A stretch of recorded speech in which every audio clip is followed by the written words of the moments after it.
आपके सामने रखना चाहता हूं। जो तथ्य इस शोर शराबे में, जो कि प्रायोजित शोर शराबा होता है, कभी टेलीविजन पे दिखता है, कभी सोशल मीडिया में दिखता है, इस प्रायोजित शोर शराबे में कुछ तथ्य दब जाते हैं और वो तथ्य बहुत महत्वपूर्ण होते हैं, उनका बाहर आना बहुत आवश्यक होता है। बहुत अरसे से हम सुन रहे हैं स्वामीनाथन कमीशन। स्वामीनाथन कमीशन की कितनी सिफारिशें थी? 201। ये बड़ा महत्वपूर्ण है ये आंकड़ा। 201 सिफारिशों में से यूपीए सरकार 175 सिफारिशें लागू कर चुकी थी, 26 बची। उन 26 में से, और ये 175 का भी मैं आपको ब्रेकअप देता हूं। 18 नवंबर 2004 को ये जो नेशनल फार्मर्स कमीशन बनी थी, उसने अक्टूबर 4, 2006 को अपनी 5वीं रिपोर्ट सबमिट की और इन डॉक्यूमेंट्स के हिसाब से आपको बताएं, पहली मीटिंग 14 अक्टूबर 2009 को हुई, जिसमें 201 रिकमेंडेशंस, सिफारिशें लागू होने की अनुशंसा की गई। दूसरी मीटिंग जून 3, 2010 को हुई। 42 रिकमेंडेशंस तब तक लागू की जा चुकी थी, 159 रिकमेंडेशंस पेंडिंग थी। तीसरी मीटिंग जून 2012 में हुई, 152 रिकमेंडेशंस, सिफारिशें स्वामीनाथन कमीशन की तब तक लागू हो चुकी थी, 49 पेंडिंग थी। और चौथी और 5वीं मीटिंग जो हुई सितंबर 2013 और जनवरी 2014 में हुई, 25 और लागू हो गई। देखिए, पूरा ब्रेकअप दे रहा हूं, तारीखों के साथ दे रहा हूं। और ये चुनौती है भारतीय जनता पार्टी को, जो बार बार कहती है स्वामीनाथन कमीशन की रिपोर्ट्स हमने लागू नहीं की, सिफारिशें हमने लागू नहीं की। हम बता रहे हैं कितनी लागू की। मोदी सरकार आई 2014 में, 26 जो बची थी 201 में से, उसमें से 25 अभी तक हुई। जो सबसे महत्वपूर्ण थी, उसका कल माननीय मल्लिकार्जुन खड़गे साहब ने और माननीय राहुल गांधी जी ने कल घोषणा कर दी। यह तथ्य पूरा स्वामीनाथन कमीशन का है। वो आदमी जो समुद्र की बीच पर, हम और आप कई बार बीच पर जाते हैं, कभी बॉम्बे में जाते हैं, कभी केरला में जाते हैं, कभी गोवा में जाते हैं, लाल कालीन बिछवाता है अपने लिए, कहीं साहब के पांव जो हैं रेत पर न पड़ जाएं। उसने किसानों के रास्ते पे कील बिछा दी है। मैं अभी एक वीडियो मेरे साथियों को कहूंगा इसी आदमी का, आपको एक बार दिखाए। ज्यादा पुराना वीडियो नहीं है, जरा आप वीडियो चलाइए, उसके बाद प्रेस कॉन्फ्रेंस आगे जारी रखेंगे।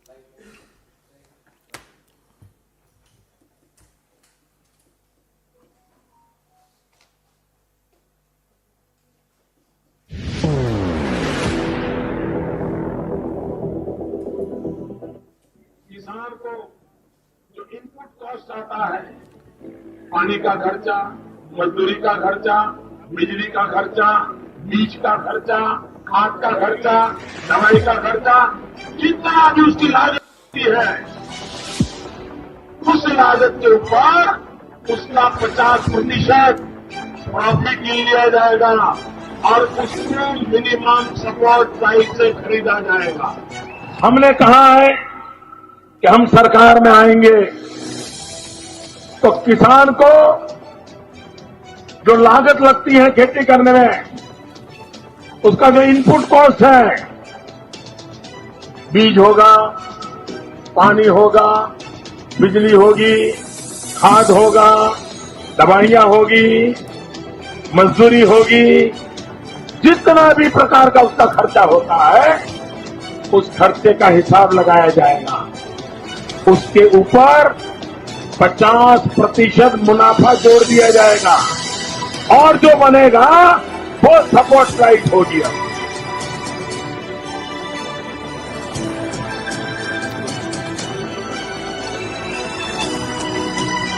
ये आपने देखा, देश के प्रधानमंत्री बनने से पहले जब मुख्यमंत्री थे, तो आप सामने देख रहे हैं कि जो कंज्यूमर अफेयर्स का वर्किंग ग्रुप था, उसकी रिपोर्ट देते हुए उन्होंने अपना एक ट्वीट किया।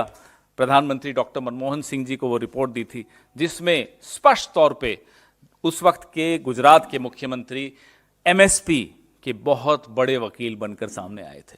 और फिर आपने देखा प्रचार करते वक्त, ये जो मैंने आपको वीडियो दिखाया है, ये 2014 का इनके राज्य का हरियाणा के में जब वो प्रचार करने गए थे लोकसभा के लिए, प्रधानमंत्री बनने के लिए जब प्रयासरत थे, तब का ये वीडियो है। तब क्या मधुर और प्रखर आवाज में एमएसपी इनपुट कॉस्ट प्लस 50% के वादे करके आपके सामने ये आए, प्रधानमंत्री बने। और उसके बाद क्या हुआ? पहला यू टर्न सुप्रीम कोर्ट में दाखिल एक हलफनामे के माध्यम से आता है, जिसमें वो कहते हैं कि नहीं साहब, हम एमएसपी इस तरह का नहीं दे सकते जिसमें इनपुट कॉस्ट प्लस 50%। साफ जिसको कहते हैं मना कर दिया। या तो ये जब स्क्रीन पे आपने जिस व्यक्ति को इतना ऊंची आवाज में चिल्लाते हुए देखा, या तो वो तब झूठ बोल रहा था, या वो आज अपना वादा तोड़ रहा है। ना केवल वादा तोड़ रहा है, वादा तोड़ने के साथ साथ किसानों के रास्ते पर कील बिछाना, किसानों को खालिस्तानी बोलना, उपद्रवी बोलना, सोरोस का एजेंट बोलना, एक के बाद एक आप किसानों को गाली दिलवा रहे हो। अपने पूरी आपकी ट्रोल आर्मी जो सोशल मीडिया पर बैठी है, सुबह से शाम तक पता नहीं आप कितना करोड़ों रुपए उन पर खर्च करते हो, उनसे आप किसानों को गाली दिलवाते हो। आप किस मुंह से किसानों के सामने जाओगे और किस अधिकार से और कौन से कानून के तहत आपने सड़कें बंद कर रखी हैं? सड़कें सरकार ने बंद की हैं, किसानों ने नहीं बंद की हैं। आरोप आप किसानों पर लगाते हो कि किसानों की वजह से सड़क बंद हुई है। कौन सा नियम है, कौन सा कानून है जिसमें मैं और आप आज हाईवे पे नहीं जा पा रहे हैं, या वहां से हमारे साथी यहां आ नहीं पा रहे हैं, कोई नहीं आ पा रहा है? किसने यह अधिकार दिया आपको कि आप सड़कें बंद कर दोगे, ब्लॉक कर दोगे, कंक्रीट की पूरी दीवारें खड़ी कर दोगे सड़क पर, हाईवे पर? नियम बताइए। और यही सवाल अदालत ने भी पूछा है सरकार से। ड्रोन से आप टेस्ट कर रहे हो कि आंसू गैस किसानों पर छोड़कर पहली बार टेस्ट किया जा रहा है, ड्रोन से आंसू गैस कैसे छूटती अपने ही किसानों पर। जो काम आपको कहा था कि भाई सीमाओं को सुरक्षित करिए, वहां ये सब करिए जो यहां नौटंकी कर रहे हैं आप, इस देश के भीतर कर रहे हैं, देश के अपने किसानों के साथ कर रहे हैं, देश की अपनी राजधानी में आने वाले लोगों के साथ कर रहे हैं, वहां आपका हिम्मत नहीं होती, वहां आपकी हैसियत नहीं होती कि पीएलए को घुसने से रोक सकें आप। वहां आप क्लीन चिट बांट रहे होते हो और अपने ही देश के किसानों को बदनाम कर रहे हो, मूर्ख बना रहे हो। यह मैंने आपको वीडियो जानबूझकर दिखाया। प्रधानमंत्री जवाब दें कि या तो तब झूठ बोला था तो माफी मांगे उस झूठ की, या अब वादा तोड़ रहे हैं तो फिर माफी मांगे वादा तोड़ने की, और माफी मांगे किसानों को आतंकवादी कहने पर। चलिए यह भी छोड़ देते हैं। 19 नवंबर 2021 को आप सबके सामने हाथ जोड़ते हुए पहली बार प्रधानमंत्री दिखे, माफी मांगते हुए दिखे और कहा कि साहब मैं ये तीनों काले कानून वापस लेता हूं। एक डायलॉग भी दिया था, मेरी तपस्या में कमी रह गई होगी, सुना था ना आप लोगों ने। तब कहा था कि एमएसपी की समस्या का समाधान निकालने के लिए कमेटी बनेगी, की समस्या का समाधान निकालने के लिए कमेटी बनेगी। क्या हुआ? 2 साल से ऊपर हो गए।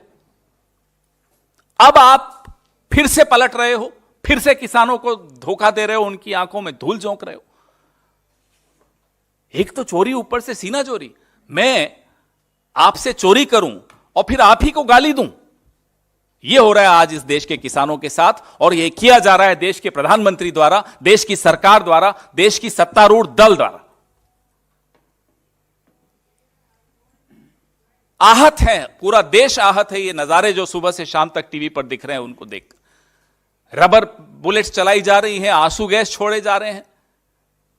संघर्ष कितना किसानों का जो सामने दिख रहा है, उसको देखकर प्रधानमंत्री तो चलो विदेश चले जाते हैं जब भी आंदोलन होता है, फिर चले गए हैं, लेकिन उनको भी दिख तो रहा होगा। वो जो रोज सुबह उनके दोस्त या साहब जो वहां बैठे हैं, हिरेन जोशी, जो सुबह सुबह आप सबको मैसेज भेजते हैं, उन्हें तो दिख रहा होगा। वो तो बता रहे होंगे प्रधानमंत्री को कि क्या हालत है देश की राजधानी के बाहर क्या हालत है। हम प्रधानमंत्री से मांग करते हैं कि आप 2014 में जो प्रचार करते हुए भाषण के वक्त आपने झूठ बोला था, उसके लिए माफी मांगे। आप सुप्रीम कोर्ट में सरकार बनने के बाद जो आपने हलफनामा दायर करके पलट गए थे, उसके लिए माफी मांगे। आरटीआई में जब पूछा गया इनसे एमएसपी के विषय में, तब कहा था कि नहीं, मार्केट डिस्टर्ब हो जाएगा। दूसरी बार तब पलटे थे, उसके लिए माफी मांगे। किसानों को आतंकवादी बनाना, विदेशी एजेंट बताना, उसके लिए माफी मांगे। और अब हम उनसे एमएसपी की मांग नहीं कर रहे, वो मांग हम पूरी करेंगे। कल उसकी हम घोषणा कर चुके हैं, ये हमारी गारंटी है। सरकार बनते ही इस देश के 15 करोड़ किसान परिवारों को, यानी कि 62 करोड़ किसानों को हम एमएसपी दिलवाएंगे और राहत देंगे।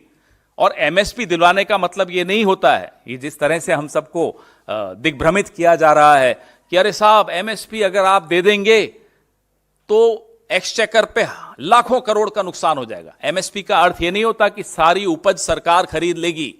एमएसपी का अर्थ होता है कि सरकार एक मिनिमम सपोर्ट प्राइस बताएगी और जितना सरकार को लेना है वो लेगी, बाकी उस प्राइस से कम मार्केट में भी नहीं बिकेगा। यह होता है एमएसपी का मतलब। लेकिन मूर्ख बनाने की कोशिश फिर से व्हाट्सएप यूनिवर्सिटी द्वारा, अरे एमएसपी दे देंगे तो लुट जाएंगे, राहुल गांधी पैसे कहां से लाएंगे, खड़गे साहब पैसे कहां से लाएंगे, कांग्रेस को समझ में नहीं आता। यह मूर्ख बनाने का प्रयास है।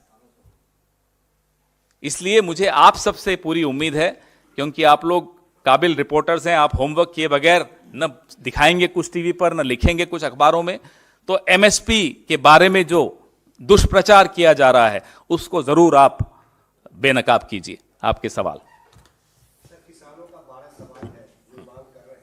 आपको एमएसपी के बाद आपकी सरकार बनेगी तो चलिए हटा दिया जाएगा, लेकिन उनका कहना है कि पानी में छूट होनी चाहिए। आदिवासियों के जो जमीन हड़पे जा रहे हैं उस पर स्वामीनाथन की रिपोर्ट को लागू करना चाहिए। कुल मिला के 12 सवाल हैं। क्या लगता है वो जायज है? क्या किसानों का यह हक नहीं है कि अपनी रोजमर्रा की जीवन से जुड़े हुए सवालों को उठाएं? वो जल का हो, वो जंगल का हो, वो जमीन का हो, वो बिजली का हो, वो एमएसपी का हो। आप जब वोट लेने जाते हो इनके साथ तो कितनी ऊंची ऊंची ढींग हाँकते हो, आपने देखा अभी। आप कहें तो एक बार और सुना दूं। वैसे तो उनकी आवाज सुनने को पसंद नहीं आती मुझे, लेकिन फिर भी आप कहेंगे तो सुना दूंगा। तो उस वक्त तो आपको ये सब बड़े बातें बड़ी अच्छी लगती थी। आज जब किसान आपको याद दिला रहा है कि साहब जब आप वोट मांगने आए थे तो आपने ये सब बातें कही थी, उस पर चर्चा कीजिए। बताइए मुझे कितनी बार प्रधानमंत्री इन किसान नेताओं से मिले पिछले 10 साल में? मुझे बताइए आप। कभी अर्जुन मुंडा जी को आगे कर दिया जाता है, कभी पीयूष गोयल जी को आगे कर दिया जाता है, कभी और कौन से तीसरे मंत्री हैं, धर्मेंद्र प्रधान या कोई, उनको आगे कर दिया जाता है। प्रधानमंत्री क्यों नहीं मिलते? क्यों नहीं हिम्मत दिखाते? क्या नाम है आजकल उनकी घर की सड़क का? लोक नीति, क्या कुछ ऐसा ही नाम है, लोक कल्याण मार्ग। क्या लोक कल्याण मार्ग पे किसानों की आवाजाही बंद है? उनको अलाउड नहीं है क्या? क्या उस प्रधानमंत्री के घर में किसान नहीं आ सकते क्या? क्यों उनके जूतों में मिट्टी लगी हुई है? नफरत है प्रधानमंत्री को उस मिट्टी से? बताइए। बुलाएं ना किसानों को, ये जो 12 सवाल हैं उस पर चर्चा करें, हिम्मत दिखाएं। हमारे वक्त आंदोलन होते थे, हमारे तमाम नेता आंदोलनकारियों से वहां जाकर मिलते थे। मैं आपको कई उदाहरण यहां बैठकर बता सकता हूं। वो निर्भया का आंदोलन हुआ हो, वो अन्ना हजारे का आंदोलन हुआ हो। अन्ना हजारे के आंदोलन में विलासराव देशमुख जी खुद रामलीला मैदान जाकर मिलकर आते थे। डॉक्टर मनमोहन सिंह अपने स्तर पे, प्रणब मुखर्जी साहब अपने स्तर पे सबको बुला बुला के मिलते थे। निर्भया के आंदोलन में शीला दीक्षित जी खुद जाकर वहां जंतर मंतर पे गईं, भारी विरोध हो रहा था फिर भी गईं। तो ये होता है नेता। ये अभिनेता बनकर बैठे हैं प्रधानमंत्री और सोचते हैं कपड़े बदल बदल के, अलग अलग ढंग से भाव दिखा दिखा के, भाव भंगिमाएं दिखा दिखा के, भाषण दे दे के नेता बन जाते हैं। नेता बहुत बनने में बहुत टाइम लगता है, अभी तक नहीं बन पाए हैं। 10 साल से प्रधानमंत्री और नेता नहीं बन पाए। नेता डरता नहीं है किसान के पांव की मिट्टी से, नेता नहीं घबराता किसान से मिलने में। राहुल गांधी को देखिए, वो प्रधानमंत्री नहीं है लेकिन नेता है, मिल रहा है लोगों से। भारत जोड़ो यात्रा में 4000 किलोमीटर चल के लोगों से मिलने गया। भारत जोड़ो न्याय यात्रा में 6713 किलोमीटर में लोगों से मिलते हुए घूम रहे हैं। जी पवन जी, सर आप प्रॉमिस कर रहे हैं एमएसपी जब सरकार में आएंगे, लेकिन जब आपकी खुद की सरकार थी 2010 में, तो जो कृषि मंत्री थे केवी थॉमस जी, उन्होंने पार्लियामेंट में कहा, मैं उन्हें कोट कर रहा हूँ, an increase prescribing an increase of an at least 50% on cost may distort the market, a linkage between MSP and cost of production may be counterproductive in some cases. तो ये different कैसे है, देखिए, sir? बिल्कुल ठीक है, चर्चा करते रहे, चर्चा नहीं रुकी। हर चीज कोई बड़ा निर्णय लेने से पहले स्टेक होल्डर्स से बात की जाती है। मैं अपनी बात रखता हूं, वो अपनी बात रखते हैं।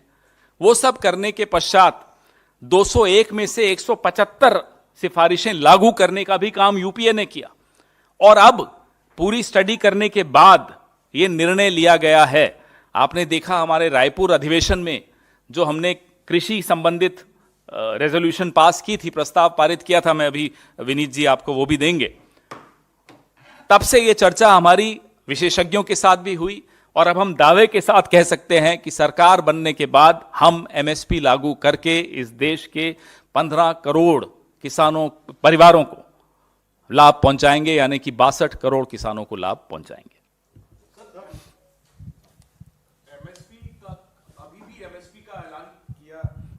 एमएसपी का ऐलान किया जाता है, लेकिन देश भर के किसानों को उसका लाभ नहीं मिलता है।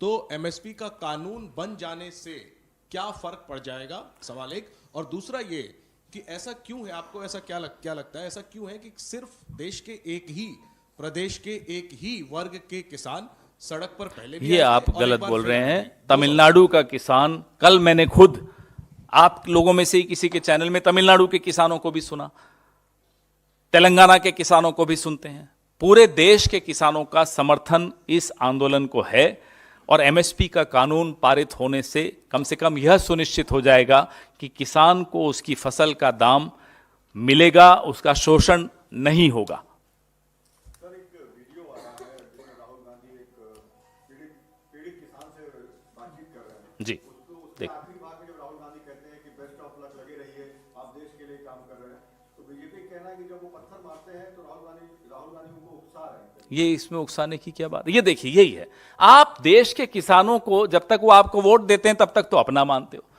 जब वो आपको पलट के याद दिलाते हैं साहब आपने ये वादा किया था पूरा कीजिए, तो वो दुश्मन हो जाते हैं। अरे साहब वो तो आतंकवादी हो गए। भाई नरेंद्र मोदी जी, आपकी आदत नहीं है आंदोलनों को झेलने की, आपकी आदत तो सवालों को झेलने तक की नहीं है, तो आंदोलन तो बहुत बड़ी बात है। आदत डालना शुरू करिए, अब वैसे खत्म कर दीजिए, अब तो 10 साल पूरे हो गए, जा ही रहे हैं आप। जब रिटायर हो जाएंगे तब सीख लीजिएगा कि क्या होता है आंदोलन को झेलना। पत्थर अगर किसी ने उठाया है तो क्यों उठाया है, आप उसको घर बुला के बात करते क्यों पत्थर उठाता, और पत्थर उठाने के हम पक्षधर नहीं हैं, हम अहिंसक आंदोलन के साथ खड़े हैं और मजबूती से खड़े हैं। अब ये हम पर सोरोस का आरोप लगाएं, खालिस्तानी का आरोप लगाएं, जो इनकी हिम्मत है, जो इनकी औकात है, उतना आरोप लगा दें, हम डरने वाले नहीं हैं, क्योंकि हम अपने देश के किसान के साथ खड़े हैं।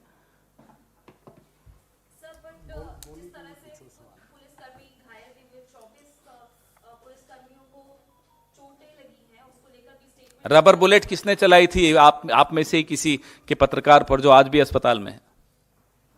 सत्येंद्र चौहान तो आप ही लोगों में से एक का पत्रकार है। उसको रबर बुलेट क्या वो किसानों ने चलाई? रबर पैलेट्स हैं क्या किसानों के पास? और आजकल तो रबर पैलेट्स वो नहीं होते, छर्रों वाली होती हैं। ड्रोन में आंसू गैस कौन छोड़ रहा था? किसान छोड़ रहे थे या पत्रकार छोड़ रहे थे? हो सकता है आप लोग कर रहे हो, मुझे नहीं मालूम। कांग्रेस पार्टी के पास तो ड्रोन नहीं है, आपके पास होगा। कमाल की बात कर रहे हैं आप। आने दीजिए ना, सड़क बंद करके काहे बैठे हो? चलिए, आप में अगर हिम्मत नहीं है किसानों को लोक कल्याण मार्ग पे बुलाने की, अपने घर बुलाने की, उनके साथ चाय पीने की, अगर आप में हिम्मत नहीं है, आप चले जाइए वहां। कितना 8,500 का हवाई जहाज है? 6,500 का। कहीं तो लैंड होता ही होगा वो भी, या सिर्फ विदेशों में ही लैंड होता है? जाइए आप, मिलिए किसानों को। कौन मना करेगा? प्रधानमंत्री अगर मिलना चाहेंगे तो किसान, किसी ने रोका है उन्हें? जी, बस इतना बड़ा मुद्दा। सर एक सवाल और है, इसके अलावा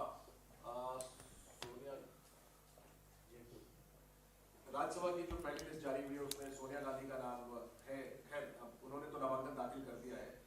इसको लेकर सवाल उठ रहे हैं कि पिछले पिछली बार उत्तर प्रदेश में सिर्फ एक सीट रायबरेली कांग्रेस जीती थी, जिसे सोनिया गांधी जीतकर पहुंची थी, तो उन्होंने आखिर लोकसभा चुनाव से पहले राज्यसभा का रास्ता क्यों चुना सदन जाने के लिए? भाई देखिए, सोनिया गांधी लोकसभा चुनाव से अलग अलग राज्य, हमारे कई राज्यों से प्रस्ताव पारित होकर दिल्ली आया, भेजा गया खड़गे साहब को कि सोनिया जी को हमारे यहाँ से राज्यसभा में मनोनीत किया जाए। अब हर राज्य में तो सोनिया जी को नहीं भेजा जा सकता था, लेकिन मांग कई राज्यों से आई। और ये मैं तो पर्सनली इसलिए खुश हूं कि मेरे राज्य राजस्थान से अगर सोनिया जी राज्यसभा से आ रही हैं तो हम सबके लिए इससे बड़ी खुशी की बात हो नहीं सकती। राज्यसभा क्यों? लोकसभा चुनाव से पीछे क्यों? आपको मैं 1964 से 1967 की बात करता हूं, थोड़ा नीचे कर दो उनको देख। 1964 से 1967 में इंदिरा जी राज्यसभा में की सदस्य थी, जब वो आईएनबी मिनिस्टर बनी थी। तो ये तो कमाल का सवाल है। तब तो किसी ने नहीं बोला कि भाई आप राज्यसभा में क्यों, लोकसभा में क्यों। उसके बाद वो लोकसभा में आई। तो ये कोई इसमें मुझे नहीं लगता कुछ ज्यादा पढ़ने की आवश्यकता है। लगातार कई चुनाव वो जीती हैं, कोई चुनाव हारी नहीं, लगातार जीतती चली गई। और अब हम सबके लिए बहुत गर्व का विषय है कि वो मेरे राज्य से राज्यसभा में आई। बीजेपी का क्या मतलब है भाई? नहीं, उनका काम क्या है उसमें? उनकी पार्टी है, हमारी पार्टी भी वो चलाएंगे। बेचारे नड्डा जी का तो कुछ पता ही नहीं चलता। आपके चैनल पे देखते हैं, अरे मुझे एक्सटेंशन मिल गई, फिर देखते हैं ब्रेकिंग न्यूज, फिर चेक करते हैं अमित शाह से, शाह साहब वाकई हुआ क्या? तो वो हमारी पार्टी चलाने क्यों आ रहे हैं? उनको कहिए अपनी पार्टी चलाएं। प्रधानमंत्री ने लोकसभा में कहा था कि यहाँ बहुत बड़े नेता ऐसे हैं जो लोग अब लड़ने की हिम्मत छोड़ चुके हैं और अब वो राज्यसभा जाने की तैयारी कर रहे हैं। तब सोनिया गांधी पर कसा था वो प्रधानमंत्री करते रहे, उनका काम दिन भर यही है, तंज कसने का। सरकार चलानी आती नहीं है, नेता बन नहीं पाए हैं।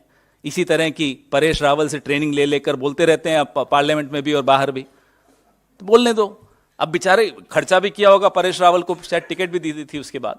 तो जो व्यक्ति सुबह से शाम तक कितना अच्छा अभिनेता बनना है, उसकी एक्टिंग कर रहा हो, उसकी रिहर्सल कर रहा हो, उसको करने दो जो कर रहा है। उसको क्यों आप गंभीरता से लेते हो? आशा है ये कार्यक्रम आपको पसंद आया होगा।